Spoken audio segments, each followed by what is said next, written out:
All right guys, today we're going to talk about some Coleus. Okay, now it's one of my easiest and most favorite plants to grow. I grow it every year. I grow it from seed, but it's also very inexpensive and cheap to buy your own. Anyways, let me talk to you about some nice Coleus care tips today. All right, so first things first, Coleus is actually a tropical perennial plant. However, growing here in zone 7, as soon as it gets a nice frost, this plant is going to die. Okay, so that being said, it's easy to propagate from cuttings and overwinter. That's for another video, but today I'm just going to give you some basic care tips. Now look, if you watch this stem right here, this Coleus, and all Coleus for that matter, are mostly going to grow a nice long central stem if you just let them grow naturally like they are in this little container, okay? But they actually eventually will produce this nice flower stalk just like this, which is really not that attractive. It really doesn't add a lot to the plant, such as like this beautiful butterfly bush behind me with tons and tons of blooms. Definitely grow butterfly bush for blooms. We grow Coleus for their awesome multicolored leaves. Okay, now this is the rainbow mix of Coleus. There are many different types of series of Coleus. Now this one prefers to grow in the shade, okay? Rainbow mix grows in the shade. Now there are some varieties that have been bred to be full sun type Coleus. So if you have a full sun exposure, make sure you're purchasing the correct Coleus for your growing situation. Now that being said, right here, as you can tell, I have some cuttings from other Coleus that I've taken, okay? Now, if you look down in here, this is the actual top cutting of right here. See, now these are here where I've cut them off. This stem right here, it is actually putting out more shoots, okay? There's a good example here.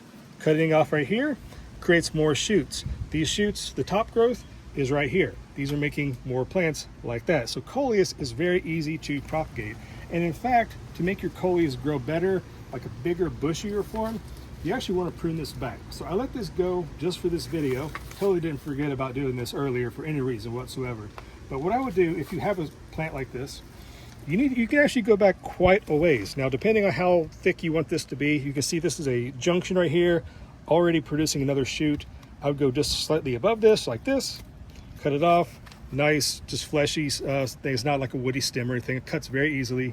Use scissors. Don't use your fingers. It can kind of make it damage the wound, and it can get fungal, bacterial infection in your plants. Use something sharp, okay? And I will just do the same thing like this, kind of find a natural spot where it's already kind of starting to grow like this. Kind of cut it off right there, and you can tell easier now with the leaves removed. It's producing 2 right here. Now, if you want this to go like 1 or 2 leaf junctions and cut it again, promoting a more and more and more bushy thing, you can do that. So let's talk about the Coleus flowers now. Now, at least for me, Coleus flowers, they're okay. However, deer will absolutely, most of the time, munch these down. Now, these have been sort of protected, so that's why they haven't been eaten. Don't make that your determining factor whether or not to grow Coleus, because you know, we grow these for the beautiful leaves, right? The beautiful multicolored. Look at this right here. See this nice little pink right there in this little mix? That's what you grow these Coleus for, not these flowers. So I actually encourage, if you don't really even want to fool around with propagating, to still cut the flowering spikes off. It will, again, I said, you know, promote more bushiness, put more energy into growing more and more leaves. And if the deer come by and naturally prune these for you, well, that's, you know, saves you the trip, right? But this is a kind of odd little situation. See how it goes all the way down here? It doesn't have another leaf junction till up here. So this might be maybe not the best example of promoting a bushy habitat. If I really wanted to get brave, I could probably cut the entire stem, and I might actually. I'm gonna cut all the way back to here, taking off the entire top growth just like that. Flower spikes and all. Now this will probably just go to the compost, as this would be more difficult for it to actually start rooting. You can give it a shot because it's put so much energy into the flower growth that it's really not going to be as readily and easily available to grow roots, just like these top cuttings were. So this might go to the compost right here, guys. So anyways, I'll give you that. So let's go ahead over here to the other side of the garden. Let me show you and talk to you about some other Coleus care tips. All right, so let's talk about the soil.